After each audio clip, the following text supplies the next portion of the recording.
olfaktori ya. Sambil praktek, sambil itu karena waktunya nanti takut nggak cukup, jadi sambil praktek sambil saya jelaskan ya. Yang pertama disiapkan alat, ini alat untuk ada gula untuk pengucapan, ada kopi untuk penciuman ya, garam untuk perasa, parfum untuk penciuman ya.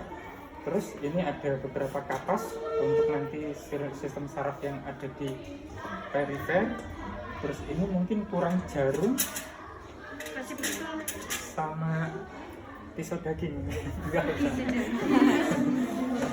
Ada punya jarum betul? Ada Pak. Ya, nggak apa-apa ya. Atau nanti cari yang jangan terlalu tajam ya. Terus ada pen light ya. Pen light ya. Lengkap semuanya. Sistemnya bersih aja karena kita nggak lakukan tindakan pembedahan dan sebagainya ya. Oke, alatnya sudah disiapkan. Setelah itu kita komunikasi ke pasien. Assalamualaikum, dengan Mas siapa? Andri. Mas Andri. Boleh saya lihat apa namanya, gelang identitasnya? Ya kan harus lihat ya, benar nggak Mas Andri itu punya gelang identitas enggak? Kalau misalnya di rumah sakit bagus, itu harus lihat gelang identitasnya. Cocokkan tanggal lahir dan lain sebagainya ya. Oke Mas Andri, ini saya perawat diam, saya di sini bertugas untuk melakukan tindakan pemeriksaan 12 sistem saraf kranial. Nah ini tujuannya adalah untuk memeriksa dari keberfungsian 12 sistem saraf kranial pada Mas Andri gitu. Dari penglihatan, penciuman, pengucapan dan lain sebagainya. Nah, apakah Mas Andri bersedia? Bersedia. Waktunya kurang lebih 5 sampai dengan 10 menit ya. Nanti ada yang ditanyakan mungkin sebelum kita lakukan tindakan? Nggak ada. Oke, posisi yang nyaman seperti apa Mas Andri? Sepertinya ya duduk aja ya. Duduk aja. Jadi kan kalau misalnya kita kontak dengan pasien, kalau diskusinya enak, itu pas ujian kalian memperlakukan pantum ataupun manusia dengan komunikasi bagus, saya kasih nilai lebih. Ya, tapi kalau kalian menganggap pandangannya ke atas atau ke bawah sambil ingat materi, nilainya saya kurangi. Ya. Oke. Ya, baik Mas Andre, ini ada beberapa alat, saya persiapkan alat dulu ya. Oke, saya tutup scannya untuk jaga privasi. Ya. Setelah itu saya cuci tangan. Setelah cuci tangan saya pakai hand spoon ya. Hand spoonnya sifatnya bersih.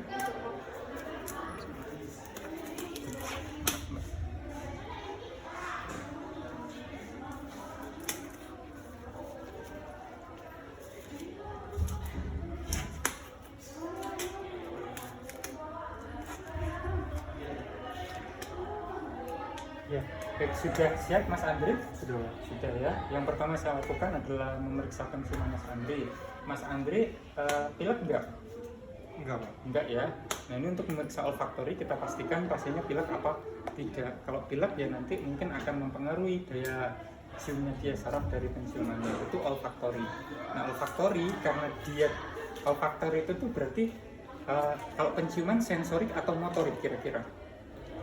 Sensor, karena sensor penciuman bukan motorik ya. Jadi hanya ada dua ujung saraf, sensorik dan motorik. Paham? Atau ada keduanya di dalam satu saraf itu, gabungan antara motorik dan sensorik.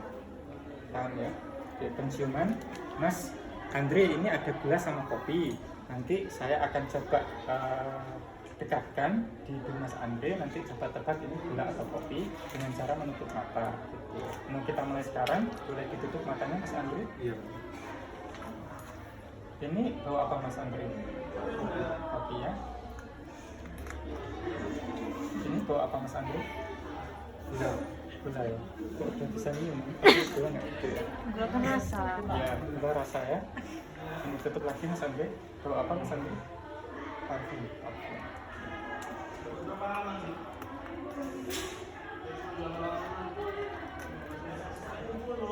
Ya, itu untuk apa tadi sarafnya olfaktori. Selanjutnya yang kedua adalah optikus. Optikus itu adalah gerakan pupil. Pupilnya bisa membuka, membesar atau mengecil. Terus sama dia bisa membaca atau tidak dari tulisan. Harusnya ada snellen chart ya, tapi ini kita pakai buku aja nggak apa-apa. Jaraknya kurang lebih 3 meter untuk mengetes ketajaman indera penglihatannya ya, atau optikusnya ya. Dari sini mungkin Mas Andre, ini saya ada tulisan, tolong nanti dibaca sesuai dengan apa yang saya tunjukkan ya. dari sini masih bisa terlihat ya? Masih. Masih. Ini kira-kira bacaannya apa mas? Praktikum. Praktikum ya. Tanyakan dulu pasiennya bisa baca apa enggak ya, takutnya nggak bisa baca. Kalau nggak bisa baca, tunjukkan gambar hewan atau apa ya, paham ya? Jangan hewan yang aneh, dinosaurus atau apa ya, yang dia tahu, paham ya? Ini bukan ujian, tapi mengetes kondisi matanya ya. Selanjutnya kita pakai pen light. Bentuknya aneh-aneh sekarang ini dan gini sudah melihat ya. Ya Mas Andre, ini nanti saya ada cahaya, saya akan dekatkan ke mata Mas Andre, tolong difokuskan penglihatannya di cahaya ini ya. Oke, dekatkan. Nah kita lihat pengecilan dari pupilnya, hitamnya. Nah kalau misalnya dia mengecil, dia berarti bereaksi terhadap cahaya. Gitu. Ya, kalau dia jauh, berarti dia tidak bereaksi. Nah, orang meninggal itu biasanya migrasi, kalau migrasi enggak buka. Ya. Atau itu. Oke, selanjutnya optikus okulomotor. Okulomotor itu adalah pergerakan bola mata. Kalau optikus tadi sensorik atau motorik? Sensorik karena dia penglihatan ya. Itu. Ini okulomotor juga di mata, tetapi dia sifatnya motorik. Pergerakan bola mata ke atas. Gitu. Ya, ke atas. Contohnya ini, Mas Andre, ini ada pulpen, tolong dilihat, fokuskan di sini. Nanti kalau sudah tidak terlihat, tolong tunjuk tangan ya. Gitu ya. Oke. Ikuti ya. Kalau sudah tidak ya. Nah, kita lihat pergerakan bola matanya, dia bareng-bareng nggak naik ke atas. Gitu. Siapa tahu dia naik ke atas satu tetap posisi, atau dia turun, atau malah ke samping. Gitu kan. Ya, paham? Berarti kalau misalnya dia nggak ikut naik ke atas, berarti permasalahannya adalah saraf okulomotorik, sistem saraf motornya bagian ke atas, ya, okulomotor. Selanjutnya troklearis. Troklearis itu gerakan bola mata ke bawah. Gitu. Nah, ini gerakan bola mata ke bawah. Nanti tolong dilihat sampai dengan ke bawah. Kalau sudah tidak terlihat, tolong tunjuk tangan ya.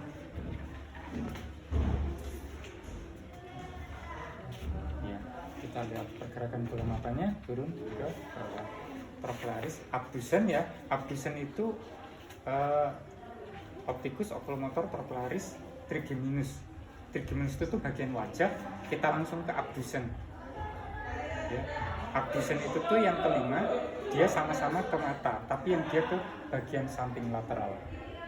Paham? Udah dibaca belum? Ya.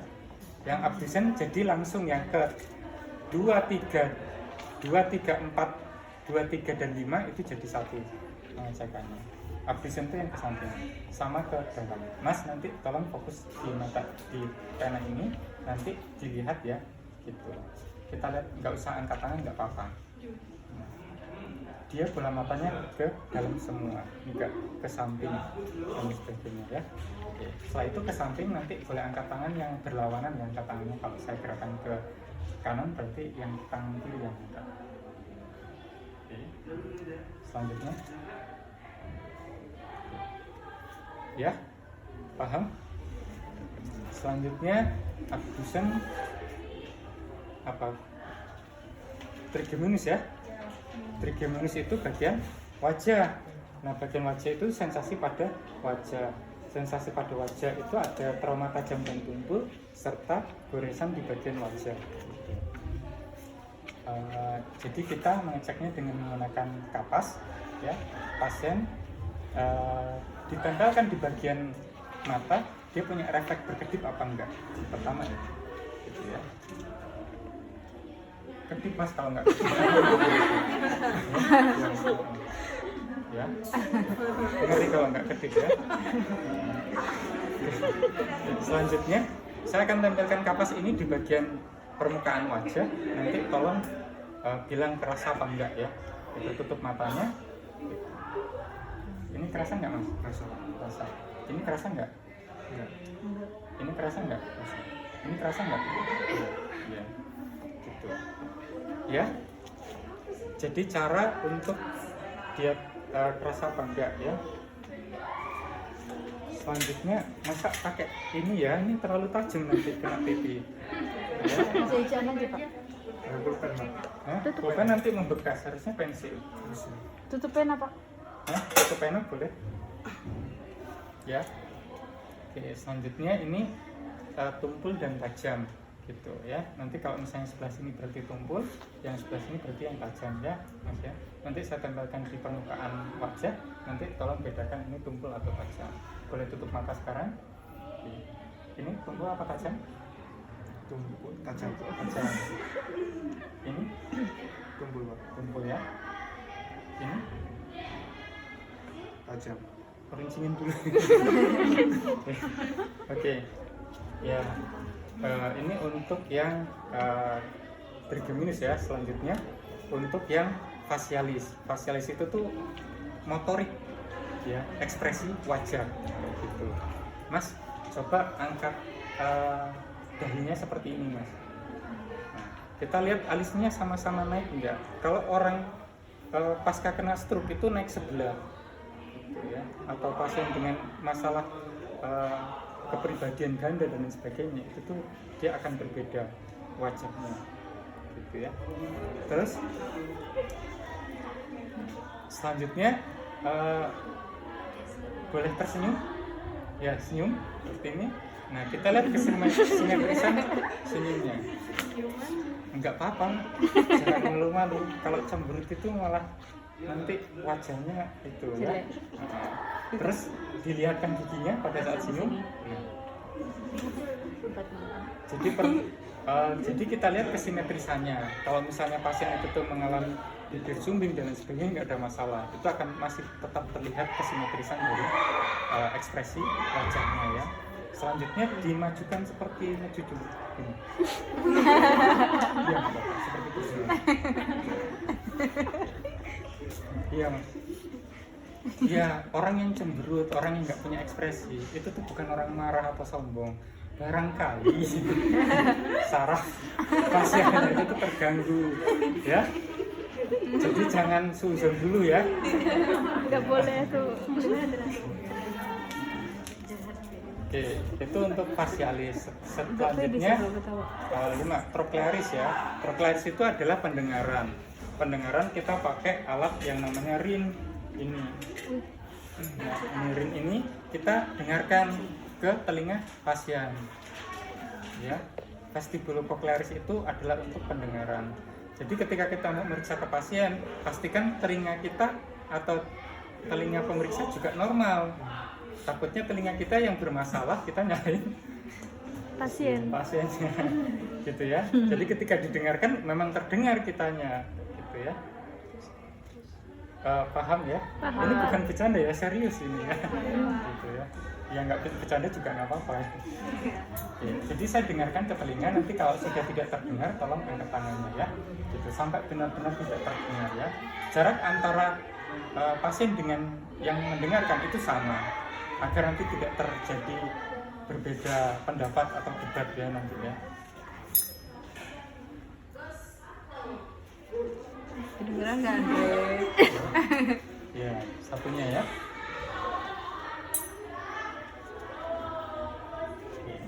Nah, ini kedengarannya berhentinya sama nggak di telinga kanan dan kiri ya, Mas ya? Sama, Sama, Pak. takutnya beda yang kanan dan kiri ya. Paham? Di vestibulocochlearis ini juga kita memeriksa tentang keseimbangan. Jadi pasiennya disuruh untuk berdiri ya.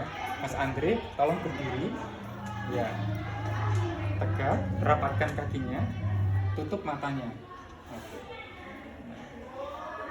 Buka matanya, kembali tutup lagi ya. Nah, kalau misalnya yang nggak normal, itu biasanya dia akan goyang. Nah, Anda yang kalau misalnya sholat subuh, kalau ngantuk pas matanya mejem pasti goyang-goyang gitu. Nah, itu kenapa kita ngeceknya seperti itu ya. Kakinya dirapatkan, pasien suruh memejam. Kalau misalnya dia terlihat goyang-goyang, kita suruh jalan, kemungkinan dia ada gangguan. Kalau jalan ada garis keramik ini dia nggak sama, dia melenceng, itu kemungkinan dia sistem keseimbangannya terganggu. Paham? Vestibulocochlearis. Setelah itu apa? glosopharyngeus atau pengecapan ya. Pengecapan itu kita bisa dengan menggunakan rasa-rasa gitu. Oh, rasa keju, rasa mangga. Oke. Ya. Jadi kita bisa menggunakan gula ataupun garam. Enggak kok Mas, enggak. Saya enggak sekejam itu ya. Jadi kalian boleh ambil, terus kalian pasien suruh memejamkan matanya, ini rasanya apa? Itu ditempelkan ke lidahnya. Paham? Mau ditempelin beneran enggak? Nggak usah Pak. Enggak bisa. Oke, mau ditempelkan, pasiennya suruh mejam. Itu untuk glosopharyngeus. Setelahnya vagus. Ya, vagus itu refleks menelan dan muntah. Gitu. Nah, pasien Mas coba kamu seperti menelan ludah Mas. Oke, nah kita lihat di bagian sininya pergerakannya gitu. Dia bisa nggak menelan ludah. Gitu. Karena dengan pasien tertentu dia nggak bisa menggerakkan bagian vagusnya. Ini bukan karena memang masalah secara mekanik, tetapi bagian sarafnya mungkin terganggu.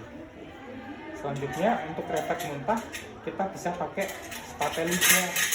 Nah, spatelida ini kalau misalnya takut terkontaminasi kalian balut dengan kasa.